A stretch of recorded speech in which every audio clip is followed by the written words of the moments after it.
भगवान श्री कृष्ण जब माता देवकी और पिता वसुदेव को कंस के चंगुल से छुड़ाने गए तब उनकी उम्र 14 वर्ष थी।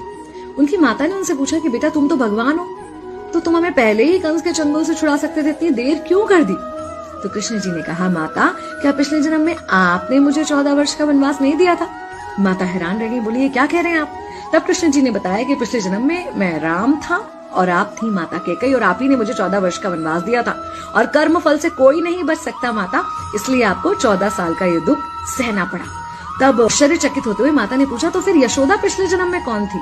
कृष्ण जी ने बताया, वो थी माता कौशल्या, जो 14 साल तक अपने पुत्र से अलग रही थी। उन्होंने उस दुख को सहा था, इसलिए इस जन्म में 14 साल मैं उनके पास रहा और मेरे साथ रहने का माता और पुत्र के प्रेम का सुख उन्हें मिला। कहने का मतलब यह है कि कर्म फल से ना उस युग में कोई बचा था, ना आज कोई बचेगा। खुद भगवान भी कर्म फल से नहीं बच सकते, इसलिए अपने हर एक कर्म को बहुत सोच समझ कर कीजिए, क्योंकि जिसके भी खिलाफ आप कुछ गलत कर रहे हैं उससे आपकी शत्रुता कुछ समय या शायद एक जन्म की है, लेकिन उसके साथ कुछ गलत करके आप अपने कई जन्म बिगाड़ सकते हैं।